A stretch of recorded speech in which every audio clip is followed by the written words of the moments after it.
Hello friends, welcome to my channel. और हम पढ़ रहे थे चंद वंश के बारे में। चंद वंश का आखिरी राजा जिसके बारे में हमने पढ़ा था बाज बहादुर चंद, और बाज बहादुर चंद के बाद आज हम पढ़ने वाले हैं उद्योत चंद के बारे में। ठीक है, चंद वंश का अगला राजा उद्योत चंद जिसके बारे में हम पढ़ने वाले हैं। ठीक, तो बाज बहादुर चंद के बाद गद्दी पर उद्योत चंद बैठा और सन 1678 से लेकर के 1698 तक कुमाऊं में चंद वंश में उद्योत चंद का शासन रहा। ठीक है, उद्योत चंद को इतिहास में तपस्वी राजा के नाम से जाना जाता है। उद्योत चंद को इतिहास में तपस्वी राजा के नाम से जाना जाता है। उद्योत चंद से संबंधित बरम ताम्रपत्र, उद्योत चंद से संबंधित बरम ताम्रपत्र जो कि पिथौरागढ़ से प्राप्त हुआ है, इसमें इसकी बीमारी धाई माता का उल्लेख है। बरम ताम्रपत्र जो कि पिथौरागढ़ से मिला है, उसमें उद्योत चंद की बीमारी धाई माता का उल्लेख किया गया है, जिसे इसके राजवैद वरदेव जोशी ने ठीक किया था।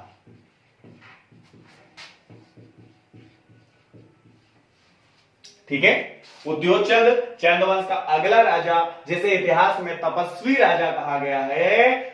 बरम ताम्रपत्र पिथौरागढ़ में इसकी बीमारी धाई माता का उल्लेख किया है, जिसको इसके राजवैद वरदेव जोशी ने ठीक किया था।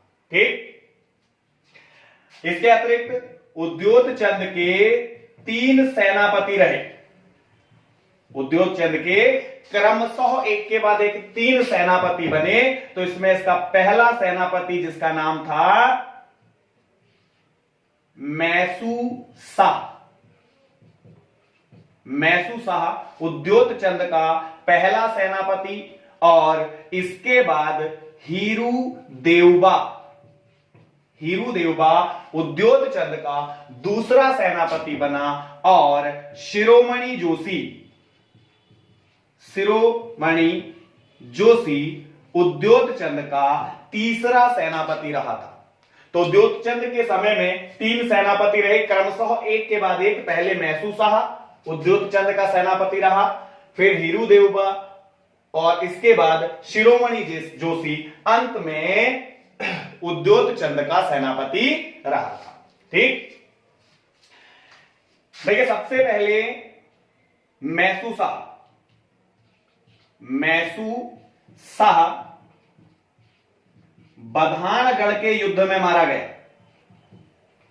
बधानगढ़ के युद्ध में मारा गया। बधानगढ़ का युद्ध गढ़वाल के साथ जो युद्ध लड़ा था उद्योत चंद का, गढ़वाल के राजा के साथ जो युद्ध हुआ, बधानगढ़ का युद्ध, और इस युद्ध में उद्योत चंद का सेनापति मैसू शाह मारा गया। ठीक, जिसके बाद उद्योत चंद का दूसरा सेनापति बना हीरू देवबा। ठीक है, दूसरा सेनापति कौन बना? हीरू देवबा बना। कुमाऊं के इतिहास में या चंद वंश में भारती चंद के बाद डोटी पर आक्रमण करने वाला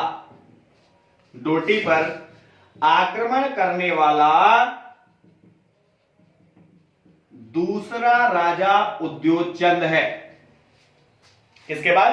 भारती चंद के बाद। देखिए, भारती चंद से पहले के जो राजा थे वे सभी मांडलिक राजा थे, डोटी के राजा को कर दिया करते थे। भारती चंद अंतिम मांडलिक राजा था, और इसने फिर कर देने से मना कर दिया था, डोटी की दास्ता को समाप्त कर दिया और डोटी से चंदों को स्वतंत्र कराया। ऐसे ही उद्योत चंद दूसरा राजा है जिसने डोटी पर आक्रमण किया, और डोटी पर आक्रमण करके डोटी की ग्रीष्मकालीन राजधानी, डोटी की ग्रीष्मकालीन राजधानी अजमेर पर अधिकार कर लिया। ठीक, डोटी की ग्रीष्मकालीन राजधानी अजमेर पर अधिकार कर लिया। किसने? उद्योत चंद ने अधिकार कर लिया। भारती चंद के बाद दूसरा चंद राजा है जिसने डोटी पर आक्रमण किया। जब डोटी पर आक्रमण कर उसको जीतने के बाद अजमेर से वापस लौटे उद्योत चंद। जब अजमेर से उद्योत चंद वापस लौटे तो इसके बाद, अजमेर से वापस लौटने के बाद डोटी के राजा देवपाल ने, जिस समय उद्योत चंद ने डोटी पर आक्रमण किया उस वक्त डोटी का राजा देवपाल था। तो जैसे ही उद्योत चंद राज्य में वापस लौटे अपने राज्य में, तो देवपाल ने सीमावर्ती क्षेत्रों पर पुनः उत्पात मचाना शुरू कर दिया, पुनः आक्रमण करना शुरू कर दिया। किसने? देवपाल ने। जब देवपाल ने सीमावर्ती क्षेत्रों पर पुनः आक्रमण करना शुरू किया तो उद्योत चंद ने फिर से डोटी पर आक्रमण कर दिया। ठीक है, जब देवपाल ने सीमावर्ती क्षेत्रों पर पुनः उत्पात मचाना शुरू किया तो उद्योत चंद ने दोबारा से डोटी पर आक्रमण कर दिया और अब की बार डोटी की शीतकालीन राजधानी, डोटी की शीतकालीन राजधानी जुराइल दिपाइल, डोटी की शीतकालीन राजधानी का नाम है जुराइल दिपाइल। तो अब की बार डोटी की शीतकालीन राजधानी पर भी अधिकार कर लिया। किसने? उद्योत चंद ने अधिकार कर लिया। इस समय डोटी के राजा देवपाल को खैरागढ़ के किले में जाकर छिपना पड़ा। देवपाल भागकर कहां चला गया? खैरागढ़ के किले में चला गया। तो देवपाल को भागकर खैरागढ़ के किले में छिपना पड़ा जब उद्योत चंद ने शीतकालीन राजधानी, डोटी की शीतकालीन राजधानी जुराइल दिपाइल पर भी अधिकार कर लिया था। ठीक, और इस युद्ध में उद्योत चंद का दूसरा सेनापति हीरू देवबा मारा गया।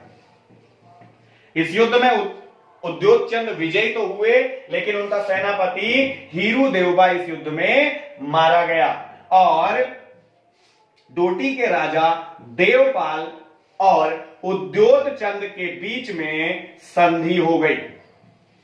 डोटी के राजा देवपाल और उद्योत चंद के बीच में संधि हो गई, जिस संधि के तहत देवपाल ने यानी डोटी के राजा ने उद्योत चंद को कर देना स्वीकार किया। ठीक है, तो उद्योत चंद को कर देना स्वीकार किया। किसने? डोटी के राजा देवपाल ने। तो देवपाल डोटी के राजा उद्योत चंद को कर देने लगा और उद्योत चंद पुनः अपने राज्य वापस लौट गए। ठीक है, पुनः अपने राज्य में वापस आ गए। लेकिन कुछ ही समय बाद देवपाल ने कर देना बंद कर दिया।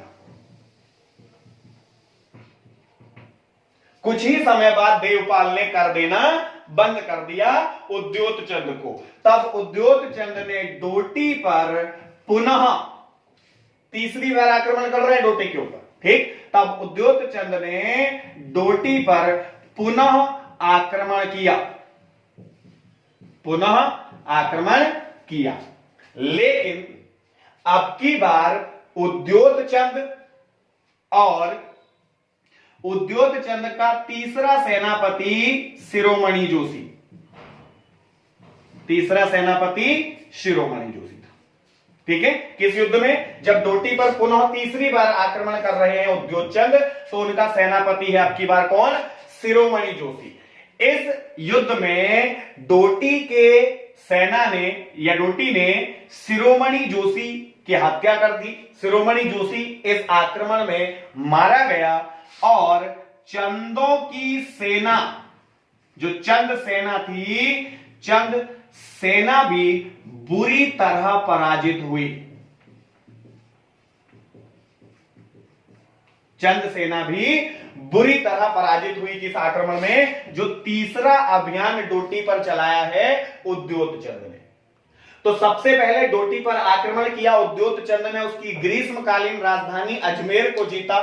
दूसरा आक्रमण जब किया तो डोटी की शीतकालीन राजधानी जुराइल दिपाइल को जीता। और जब देवपाल ने कर देना बंद कर दिया, यानी संधि नहीं मानी, तो उद्योत चंद ने तीसरी बार डोटी पर आक्रमण किया और तीसरे आक्रमण में चंदों की सेना या उद्योत चंद बहुत बुरी तरह से पराजित हुए इस युद्ध में। चंदों की सेना जो थी, इसको डोटी के अंदर बहुत बुरी तरह से मारा गया, काट दिया गया। इस वजह से उद्योत चंद ने अब युद्ध ना करने की शपथ ले ली। चंदों की सेना बहुत बुरी तरह से पराजित हुई, चंद सैनिक बहुत बुरी तरह से काट दिए गए इस युद्ध में। तो इस वजह से अब उद्योत चंद ने युद्ध न करने की शपथ ले ली और शांति की खोज में निकल पड़ा।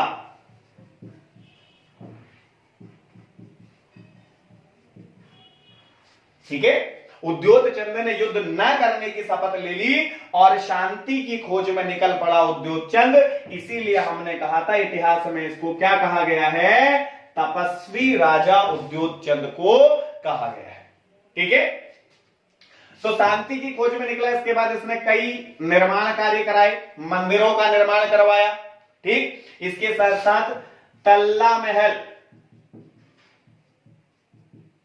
महल और रंग महल, तल्ला महल और रंग महल का निर्माण करवाया। किसने? उद्योत चंद ने। इसके अतिरिक्त उद्योत चंद्रेश्वर मंदिर, उद्योत चंद्रेश्वर मंदिर, पार्वतीश्वर मंदिर, पार्वतीश्वर मंदिर का निर्माण करवाया। किसने? उद्योत चंद ने। इसके अतिरिक्त त्रिपुर सुंदरी मंदिर, त्रिपुर सुंदरी मंदिर, ये भी उद्योत चंद ने बनाया। तो आगे का जीवन उद्योत चंद ने धार्मिक कार्यों में, पूजा पाठ, इन सभी चीजों में व्यतीत किया, जिसके कारण हम उसे तपस्वी राजा कह रहे हैं। ठीक, रंग महल का निर्माण, तल्ला महल का निर्माण, इसके अतिरिक्त उद्योत चंद्रेश्वर मंदिर, पार्वतीश्वर मंदिर, त्रिपुर सुंदरी मंदिर आदि मंदिरों का निर्माण भी किसने करवाया? उद्योत चंद ने करवाया। ठीक है, तो इसीलिए इसको कुमाऊं का तपस्वी राजा कहा जाता है, उद्योत चंद को। ठीक, तीन सेनापति मैसू साहू, हीरू देवबा, शिरोमणि जोशी, तीनों मारे गए। मैसू साहब बधानगढ़ के अभियान में, हीरू देवबा और शिरोमणि जोशी डोटी अभियान के दौरान मारे गए थे। क्लियर है? तो तीन सेनापति इस प्रकार से इसके रहे थे। उद्योत चंद के बाद सन 1698 में जब उद्योत चंद का शासन समाप्त हुआ, तो इसका बेटा शासक बना ज्ञानचंद। उद्योत चंद के बाद अगला शासक कौन बना? ज्ञानचंद कुमाऊं का, चंद वंश का अगला शासक बनेगा। ठीक, और ज्ञानचंद का शासन साल 1698 से लेके 1708 तक रहा। ज्ञानचंद चंद वंश का अगला शासक, जिसका शासन 1698 से 1708 तक रहा। ज्ञानचंद भी अपने पिता के समान बलवान और तेजस्वी था। ठीक, अपने पिता के समान बलवान और तेजस्वी था। कौन? ज्ञानचंद भी। ठीक है, इसने सन 1699 में, ज्ञानचंद ने सन 1699 में बधानगढ़ को जीता। बधानगढ़ को जीता और वहां से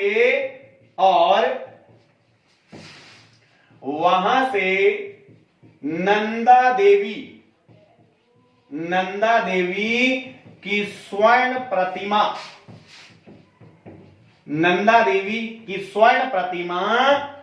कुमाऊं लेकर के आया।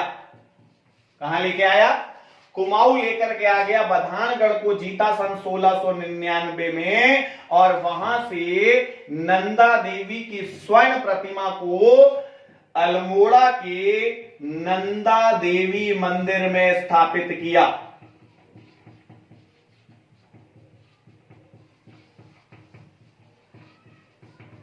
ठीक है। ज्ञानचंद, जिसके बारे में हमने कहा पिता की तरह बलवान और तेजस्वी राजा है, इसने 1699 में बधानगढ़ पर आक्रमण किया, बधानगढ़ को जीता और वहां से नंदा देवी की सोने की प्रतिमा को कुमाऊं लेकर के आया और अल्मोड़ा के नंदा देवी मंदिर में स्वर्ण प्रतिमा की स्थापना करी। किसने? ज्ञानचंद ने। इसके अतिरिक्त 1699 के बाद सन 1703 में ज्ञानचंद और फतेहपति शाह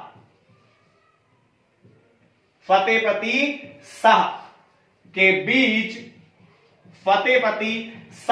बीच दुधौली का युद्ध हुआ।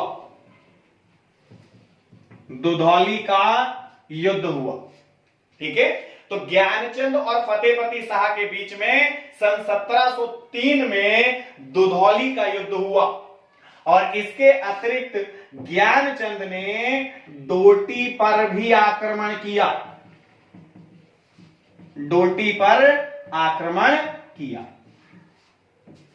ठीक है। किसने? ज्ञानचंद ने। क्यों? पिता की हार का बदला लेने के लिए। पिता की हार का बदला लेने के लिए इसने डोटी पर आक्रमण किया था ज्ञानचंद ने। ठीक है। और कत्यूर घाटी में भगवान श्री बद्रीनाथ